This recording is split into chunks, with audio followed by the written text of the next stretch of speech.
Salut les amis, je vous fais une mini vidéo parce que, vidéo bonus du coup, un format absolument miniature. Je viens de recevoir dans ma boîte aux lettres un prospectus qui illustre pour moi quelque chose dont j'avais envie de vous parler depuis longtemps. Alors, je vais vous montrer ce prospectus. Alors, c'est donc un restaurant italien, tout ce qu'il y a de plus normal. Donc on retrouve les informations, les horaires d'ouverture, bar salon, pizza au feu de bois, bar à pasta.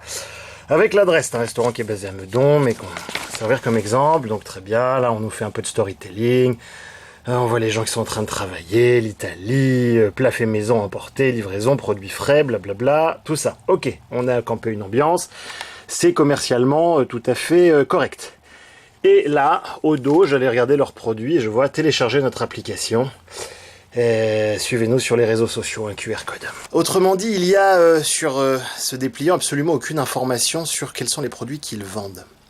Et cela, ça m'amène à vous proposer une réflexion très simple sur la différence entre la réalité augmentée, ce qui est censé être le QR code, réalité augmentée, et la réalité substituée. Et là, visiblement, on est passé de la réalité augmentée, où on aurait plus d'informations, plus de choses, plus de possibilités avec les smartphones et les QR codes, à la réalité substituée, puisque je reçois une publicité, mais je ne sais même pas qu'est-ce qu'ils ont à vendre, quels sont les produits, quels sont les tarifs, etc. Il y a donc un tour de passe-passe qui s'est fait et une logique sacrificielle extrêmement subtile qui est en train de se dérouler, où on ne va plus pouvoir avoir accès à la réalité en tant que telle si jamais on n'est pas équipé de toutes ces technologies de type QR code. Nous sommes en plein dedans, on est complètement dans cette nouvelle réinitialisation, hein, vous commencez à le voir de plus en plus. Enfin, je voulais profiter de ce prospectus pour vous partager cette petite réflexion pour ne pas que vous vous laissiez avoir par le terme de réalité augmentée, qui est un terme, certes, ici utilisé dans une connotation un petit peu hypnotique, dans le sens où réalité augmentée, bah oui, qui n'a pas envie d'être augmenté, après tout? Et on est toujours dans cette arnaque des modernes où on ne va communiquer en réalité que sur les bienfaits sans jamais communiquer sur les coûts.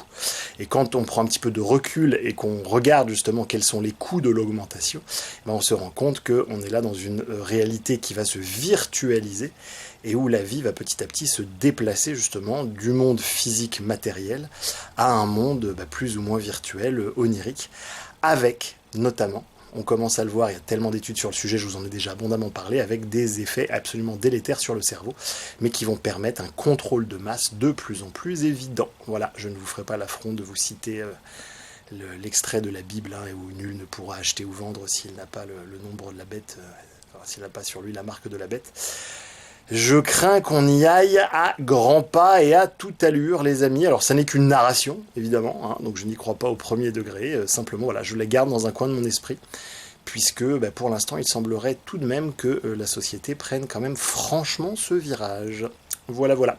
Désolé pour les mauvaises nouvelles. En tout cas, j'espère que vous arrivez à jouir de ce distinguo entre réalité augmentée et réalité substituée.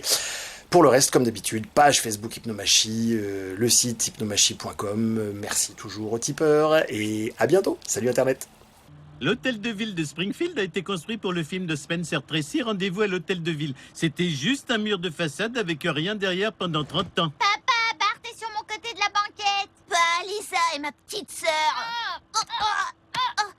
Le rétroviseur a été inventé en 1911 pour cette raison. Intéressant. Et quand a été inventé le mot la ferme? Dès 1859, la ferme a été utilisée pour faire... Oh merde, je crois que les enfants ont faim. Lunettes, dirigez-moi vers le meilleur restaurant dans mes moyens. Itinéraire pour la soupe Mais populaire. qu'est-ce que... Oh, mais ça suffit, je te coupe. Ah, la réalité.